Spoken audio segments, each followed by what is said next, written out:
So, hello. We are finally at this the starting point of NH 948, I guess it is called. This is one of the best highways, if you ask me, in and around Bangalore. And normally, just after you cross the toll plaza, you find a lot of super bikes. So, to spot them, I started recording. Normally, there are a lot of super bikes on this road, but today I didn't find any because maybe everyone is going home for Sankranti and no one is out on the roads. Anyway, This stretch is the happiest I've been in a long while, in general and while riding. The sun just rose and it was not too hot nor too bright. It was like the golden hour. The surroundings were perfect, so serene, so calm. I was not going too fast nor was I going too slow. That was a beautiful stretch, and what followed was even better in a different way.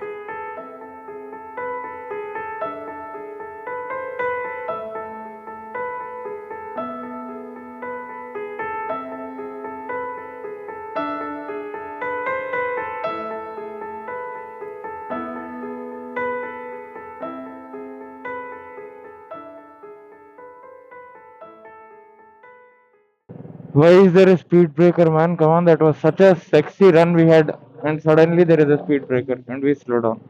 And this, okay. It was an elevated road with almost no one on the road. A couple of bikers, maybe one or two cars, but that's it. There were no bushes on the sides from where dogs could jump and run onto the road. People couldn't cross the road because both sides were highway and it was elevated. The full road was empty and there was a slight downward slope. And it didn't feel too windy. So I did what every biker does in this situation. I pushed to test my top speed. For the first time, I hit 118 kmph. Previously, it was 117 and now it became 118. Not a big number to flex, but come on, I'm happy. Actually, didn't plan to stop, but then my Bluetooth ran out of battery and I used that Bluetooth as my mic also, so I had to make a stop to charge it from power bank for a while. So I thought of stopping for tea. After the highway, I came onto this stretch and I was a little skeptical in the starting because it was a narrow road and both sides had thick bushes. I was very cautious, expecting something to hop onto the road, but thankfully all went well.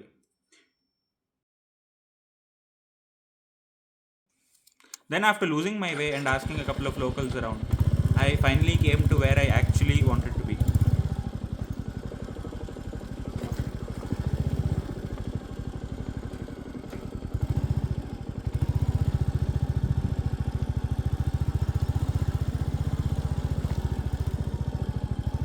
While going up, my GoPro malfunctioned. It always had a problem. While I'm recording this, I claimed warranty, gave it back, got a replacement unit, but during that time, it was still the defective piece. So it didn't record on the way up, and I started recording with my phone. However, instead of putting it in wide angle, I put it in the telephoto, and hence you can't see the handlebars, you can't see too much of what's happening around on the sides. Initially, I was confused if the trail I saw on Instagram was the same as the trail I was on. It felt too easy. But then, once I passed these two bikers and went a little higher, I realized where a lot of people could have problems.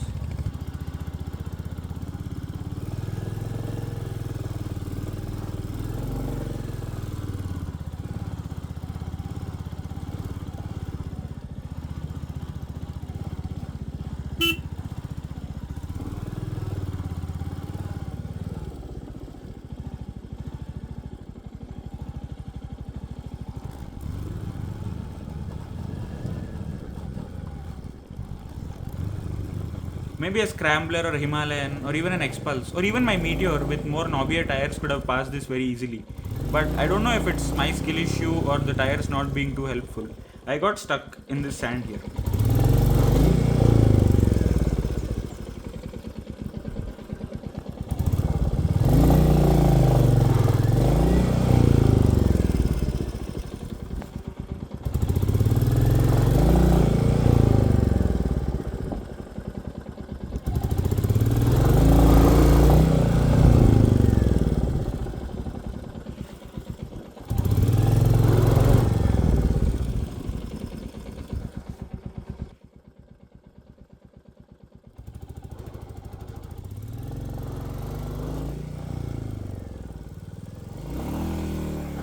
and accidentally, even my phone fell down from the helmet mount.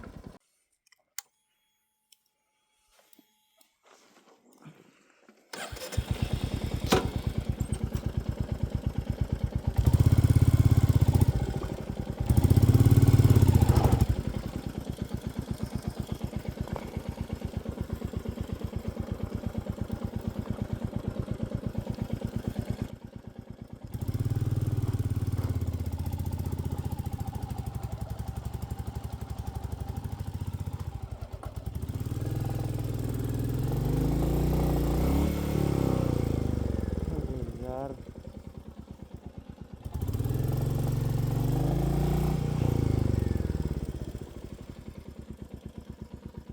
I just moved the bike a little backwards, forwards, and tried to move it out of where it got stuck. And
after that, it was pretty easy. Until I went to another spot.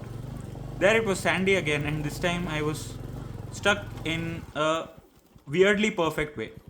I was stuck in such a way that the bike could stand by itself without using the side stand or the center stand. I used to see Africa Twins and GS people do this on beaches, especially in foreign countries, or maybe even very slushy areas. So I felt an immature joy when I was able to do this on a bike that was totally not meant for off-roading. Just immature joy, like I said.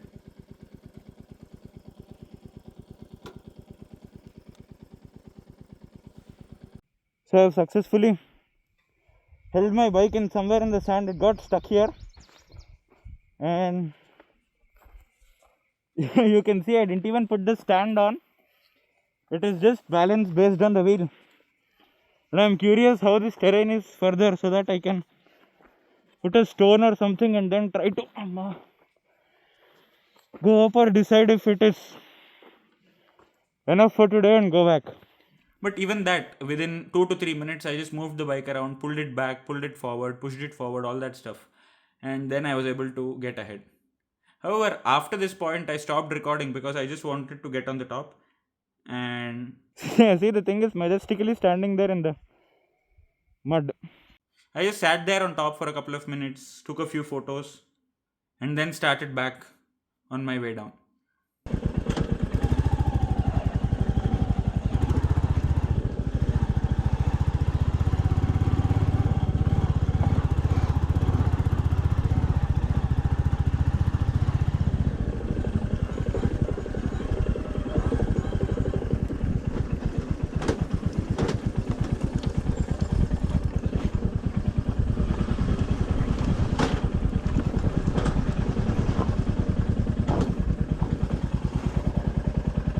what most people don't realize is if you're going up or down an off road stretch, coming down is the more difficult part because the bike is pulled downwards because of gravity, and you can't just sit and hold brakes because you'll end up locking your tires and skidding all over the place. However, thankfully, the downhill was not too steep, so I managed to come down safely. Yes, I had a little trouble with the clutch, braking, etc. because this was my first time and I haven't taken any lessons. I just raw dogged the whole experience. So for the first few minutes, I was very focused on not falling down. So I didn't talk much. However, once I got comfortable with the terrain and comfortable with how to slow down, how to use the brakes, etc., I started recording a little, talking about how I felt, what I should have done better, etc.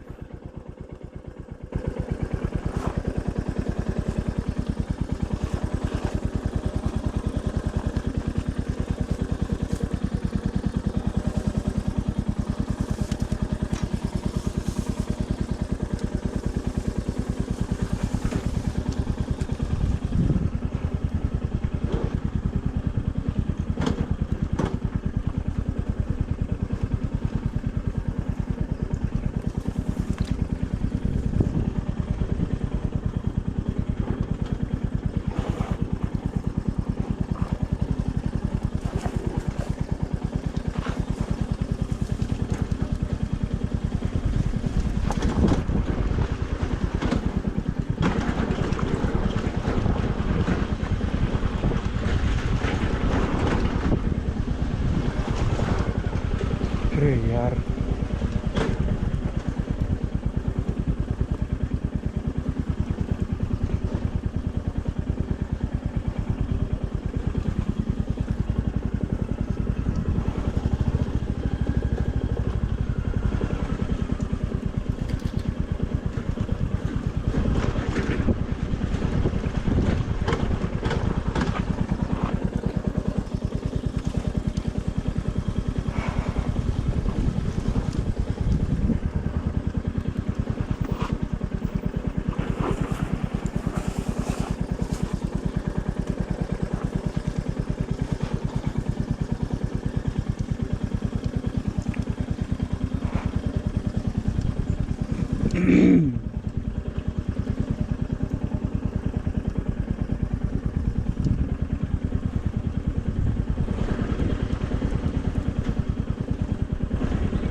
This is the scariest part if you ask me. I have not been talking much because this is my very first time off-roading on a bike that is not meant for off-roading.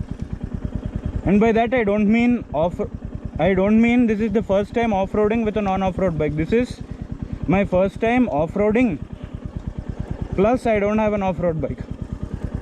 So that combination is scaring the shit out of me. My God.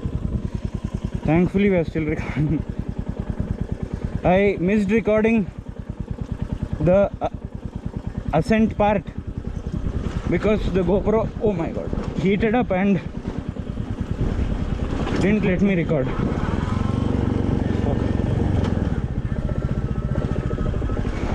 That was the part where I got stuck while going up.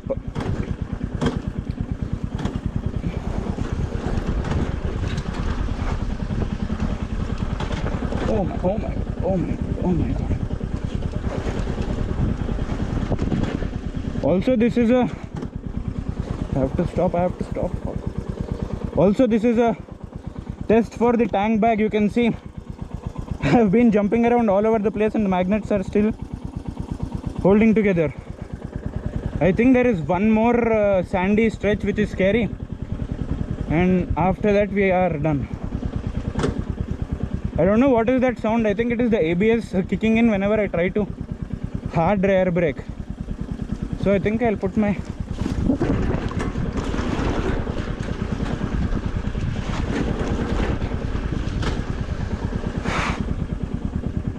I used to think the bash plate is that thing there is pointless and I could remove it to reduce weight, but today I would have damaged the engine if I did that. There are so many pebbles hitting the bash plate. Damn, I wish even that. Yes, all the bumpy moments are caught on camera, so I'm happy. I don't mind if couldn't record the ascent. I am able to record this and I am happy about it. And to have control over the handlebar, I removed my gloves, but I don't recommend doing that actually. Get a pair of off-road gloves. I don't plan to off-road regularly on this bike, so I only have highway gloves, touring type of gloves with sliders and all those stuff. You see that? You see that? You see that? This is the third time I avoided a fall. Yes, that is the second part where I got stuck. And yeah, we are good to go. There is no more sand. And see, if you want to saddle, this is all you need to do. Do I recommend doing this when the terrain is slippery? No, but still. See, because you hear that sound, I don't know what that is. I'm really hoping nothing is getting damaged. I'm hoping it is the number plate smashing against the mudguard and nothing else. If that's it, I'm good. That is not a problem, because I have a third party tail tidy and that is metal instead of plastic. Yeah, this is where the off-road journey started, and I guess this is where it ends. This is me recording after the off-road stretch, after I reached and came back from where I wanted to be.